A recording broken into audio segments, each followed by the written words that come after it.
Assalamualaikum warahmatullahi wabarakatuh.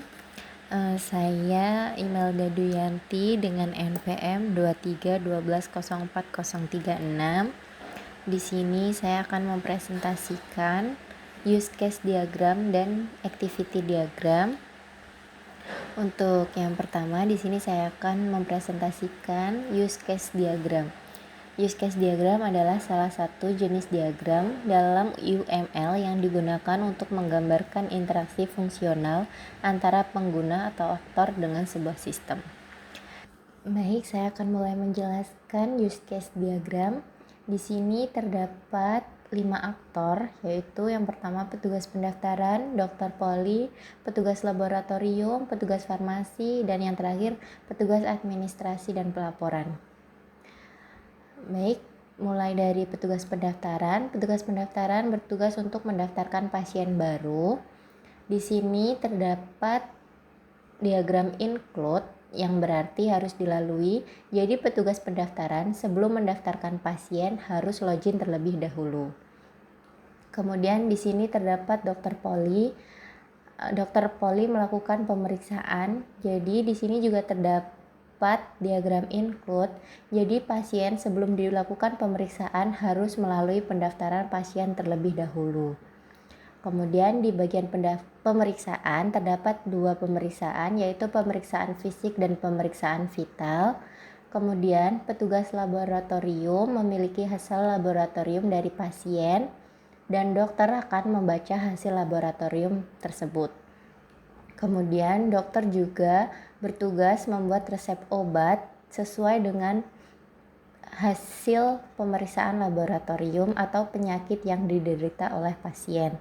Kemudian petugas farmasi bertugas menerima permintaan obat dari dokter dan memberikan obat kepada pasien. Kemudian pasien akan melakukan pembayaran di bagian administrasi dan petugas pelaporan akan membuat laporan bulanan. Baik, itu adalah use case diagram yang saya buat. Saya akan melanjutkan presentasi pada bagian diagram activity. Baik, saya akan melanjutkan untuk presentasi yang kedua. Di sini saya akan menjelaskan mengenai diagram activity. Activity diagram adalah salah satu diagram dalam UML yang digunakan untuk memodelkan alur aktivitas atau proses bisnis dalam sistem. Untuk yang pertama, di sini terdapat diagram activity pada bagian login. Di sini terdapat petugas dan sistem.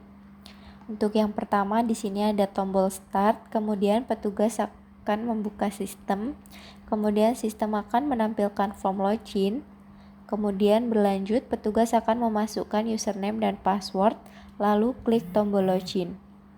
Kemudian, sistem akan validasi data. Jika data sudah benar, maka sistem akan menampilkan beranda, dan jika password dan username salah, data tidak benar, maka akan kembali kepada bagian masukkan username dan password. Kemudian selesai. Untuk bagian kedua ada pendaftaran. Di sini terdapat petugas dan sistem. Pada tombol start, petugas akan melakukan pendaftaran, maka sistem akan menampilkan halaman pendaftaran. Kemudian berlanjut, petugas akan mencari data pasien tersebut lama atau baru. Jika baru, maka petugas harus input pendaftaran, dan jika lama, petugas bisa langsung validasi. Kemudian setelah input pendaftaran, kemudian sistem juga akan validasi. Jika data lengkap, maka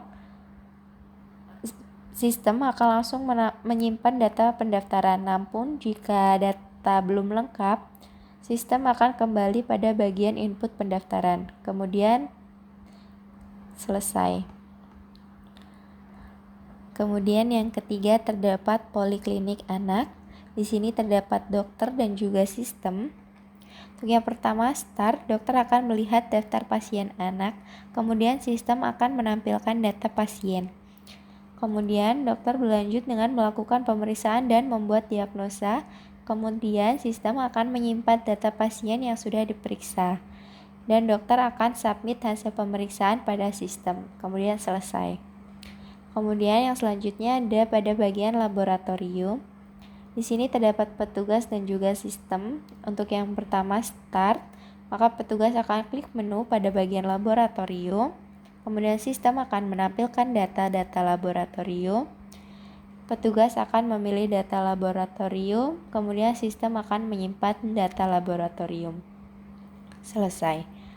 Kemudian di sini terdapat unit farmasi, di sini terdapat petugas dan juga sistem. Start, petugas akan memilih tambah obat, kemudian sistem akan menampilkan form tambah obat baru. Kemudian petugas akan menambahkan obat yang sudah diresepkan oleh dokter. Kemudian jika sudah, maka petugas bisa menyimpan, namun jika ingin edit lagi atau batal, sistem akan kembali pada bagian menambahkan obat yang sudah diresepkan oleh dokter. Jadi petugas bisa input lagi. Kemudian jika sudah disimpan, maka sistem akan menyimpan data dan sistem akan mencatat obat keluar atau update inventaris, kemudian selesai. Kemudian pada bagian administrasi ini terdapat pasien dan sistem. Di sini start, sistem akan menghitung total pembayaran pengobatan pasien pada hari itu, kemudian membuat kwitansi, kemudian pasien akan melakukan pembayaran, lalu sistem akan mencetak kwitansi dan petugas akan menerima kwitansi bukti pembayaran. Selesai. Kemudian yang terakhir ada pada bagian pelaporan. Di sini terdapat petugas dan juga sistem. Untuk yang pertama start, maka petugas akan login ke sistem, maka sistem akan menampilkan form pelaporan bulanan. Kemudian petugas memasukkan data laporan bulanan dan sistem akan memvalidasi data laporan.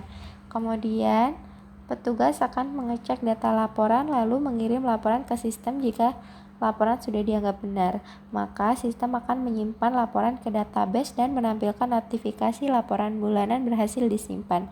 Selesai. Terima kasih. Sekian presentasi dari saya. Saya akhiri. Wassalamualaikum warahmatullahi wabarakatuh.